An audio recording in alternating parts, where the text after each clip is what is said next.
सद्यतम हाथ छाड़ी पद्म धरिथिबा सालेपुर विधायक प्रकाश बेहरा आम सह अछंती आसन तांको सह सीधा सड़क आलोचना करबा। कनक न्यूज को आपन स्वागत। केमती अनुभव होउची हाथ छाड़ी की पद्म धरि की वर्तमान आपण बीजेपी रे शामिल हेछन?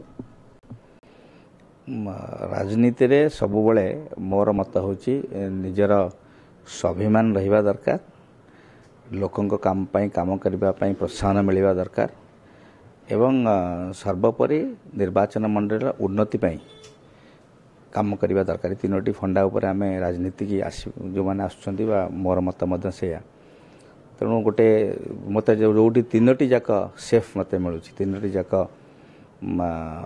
गोटे कम्बिनेसन रोचे सेठी रहिबार किसी असुविधा नहीं। विज्ञप्ति प्रकाश हो सारे हाथ में मात्र अल्प समय अच्छी वर्तमान समय चर्चा हो कि प्रकाश बेहरा गोटे सेफ जोन में रहा चाहूले से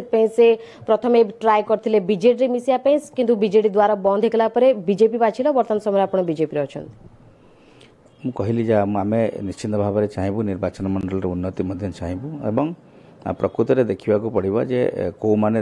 विकास आपण मान किए साहाय्य करें, कौ माने विकास रे सामिल अच्छा, कौ राजनैतिक दल हो बा नेतृत्व जो माने विकास संगे सामिल होकर अच्छा से सांगे आम कथबार्ता करें फाइनाली से बाटे जावाक पड़ला आमको। आप किछ दिन पूर्व नवीन पट्टनायक विकासमूलक काम को प्रशंसा करते कि वर्तमान समय मोदी विकासमूलक कार्य को प्रशंसा कर तो निहत राजनीति महल चर्चा होगी कि जुआड़े सेफ जोन अच्छी जुआड़े निजक सुरक्षित मन कले सियाड़ को ढलुंट कि प्रकाश बेहरा? देखो आप देखिए मोर पूरा पॉलिटिकल कैरियर देखिए विधायक जो 5 वर्ष रही मु कौन सरकारी कार्यक्रम रे मु व्यतिक्रम करना जोटा गणतांत्रिक पद्धति रे जहाँ हवा दरकार जोठी सरकारी कार्यक्रम में मुख्यमंत्री का फोटो मारे किसी असुविधा कथा न मुझे अनुभव करे एवं एटी जितेबाला रेलवे ओभरब्रिज कथा आसला से मोर प्रधानमंत्री कथा मुझे जे तांको द्वारा संभवपर होती से वैजयंत पन्ना थे एमपी थे द्वारा संभवपर होती कथा मुझे तेणु जितेबाला गणतांत्रिक डेमोक्रेटिक सिस्टम भितर गोटे स्टेट और सेंटर रिलेशनशिप और तादर आम जो मैंने रही प्रतिनिधि मैंने समस्त संग संपर्क रखा लोक मान कम किसी खराब कथा नुहे। आपन लाउजी कांग्रेस रहले से विकासमूलक काम हेई परिबेन ना आपन करि परिबेन ना आपन कला बाटर बाधा सृष्टि होता मु करि पारली नाही एवं जो भली भाबरे मु चाहूथिली जो भली भाबरे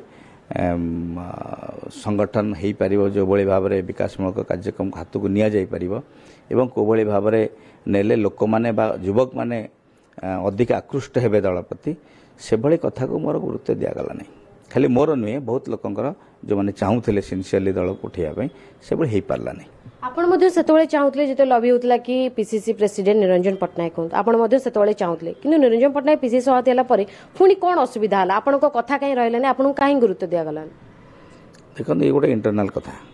मु मूलरू कहिछि जे मु कहा विरुद्ध रे कहिया पई चाहूनी केवल आजिर जे पीसीसी सभापति अछन्ती तांको कथा मध्ये नुह पूर्वर जे पीसीसी सभापति थिले से समय जो अवहेला बा गुरुत्व देवा कमी जाइथला एवं से तार किसी परिवर्तन है ना तार किसी सुधार है ना जोटा कि मनरे क्षोभ हवा स्वाभाविक थिला एवं ता संगे संगे आमर जो काम करिवार जो स्पृहा जो राजनीतिक ढंग रे आमे काम करिया चाहूचु ताकू करि पारलु नाही जेहेतु नेतृत्व समर्थन मिललानी बा आमको से भले गुरुत्व मिलला भलिया मते लागिला नहीं। बारंबार मु अभियोग करथली सेंट्रल लीडरशिप आगे अभियोग करथली पूर्व सभापति पाखे करथली एबे मध्य करथली किंतु कोनोसी सुफल मिलला नहीं। गोटे निर्वाचन लड़िबा पई खाली दे देले गोटे राजनीतिक व्यक्ति संतुष्ट हबो से कथा नु आमे काम करिया पई आसचु संगठन पई काम करिवु अंचल पई काम करिवु एवं दल केमती आगो को जीव ता पई हमर जदी हमर जो मत ताकू जदी ठीक उपस्थापन करा जाय पारिबु नाही से यदि रहिबो नाही कथा ताहले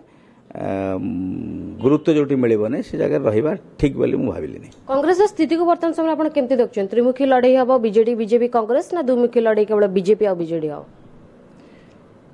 निश्चित भाव में त्रिमुखी लड़ाई हबो किंतु मुख्यतः लड़ाई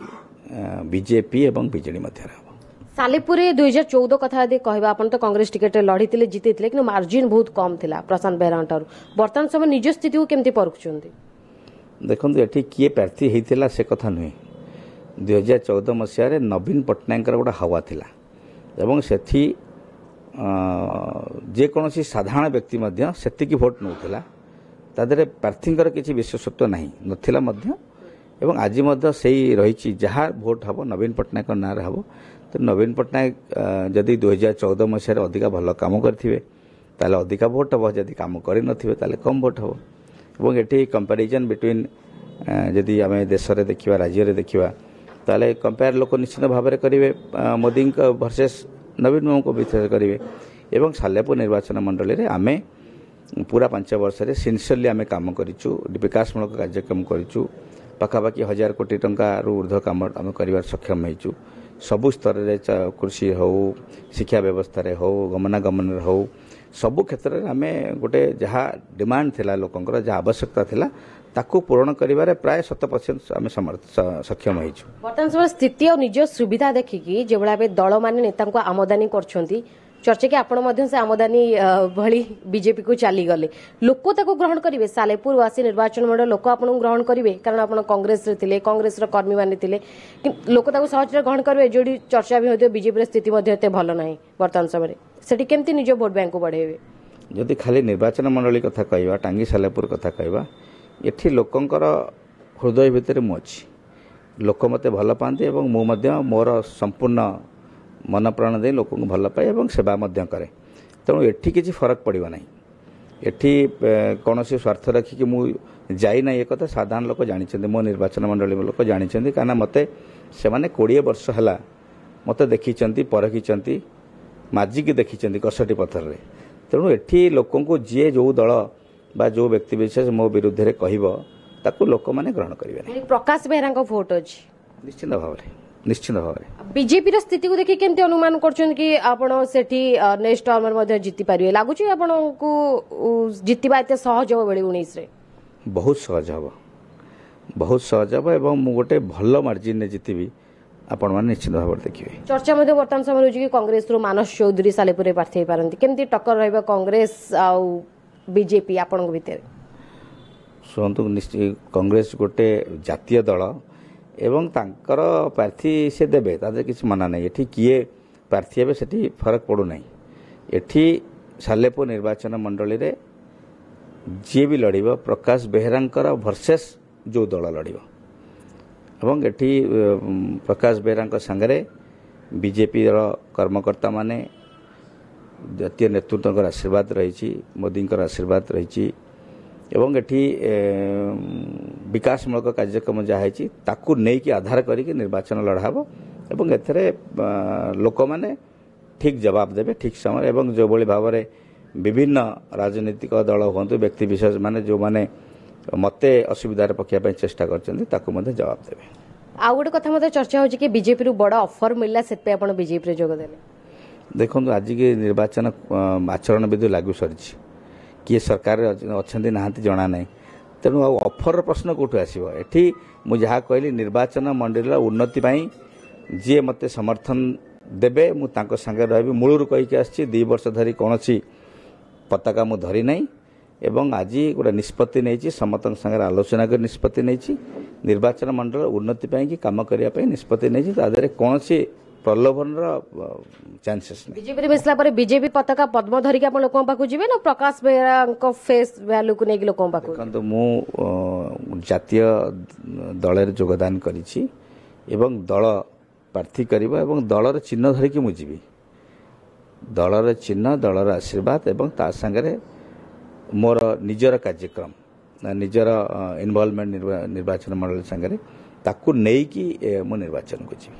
ନିଶ୍ଚିତ ଭାବେ ଆମ ସହ ଥିଲେ ପ୍ରକାଶ ବେହେରା ଯିଏ ସଦ୍ୟତମ ହାତ ଧରି ପଦ୍ମ ଧରିଛନ୍ତି ବିଜେପି ଶିବିରରେ ବର୍ତ୍ତମାନ ସମୟରେ ଅଛନ୍ତି ତାଙ୍କର କ୍ଷେତ୍ର ପ୍ରସ୍ତୁତ ସରିଛି ତାଙ୍କ କଥା ନିହାତି ଭାବରେ ବର୍ତ୍ତମାନ ସମୟରେ ସାଲେପୁରରେ 2019 ରେ ପ୍ରକାଶ ବେହେରା ଭର୍ସେସ୍ ଅନ୍ୟ ଦଳର ହିଁ ସେଠି ଟକ୍କର ହେବ ଆଉ ନିହାତି ଭାବରେ ତାଙ୍କର ହିଁ ଜିତାପଟ ହେବ 2019 ରେ ଭୁବନେଶ୍ୱର କ୍ୟାମେରା ପର୍ସନ ବାଣୀନନ୍ଦଙ୍କ ସହ ମୌସୁମୀ ମହାନ୍ତି କନକ ନ୍ୟୁଜ୍।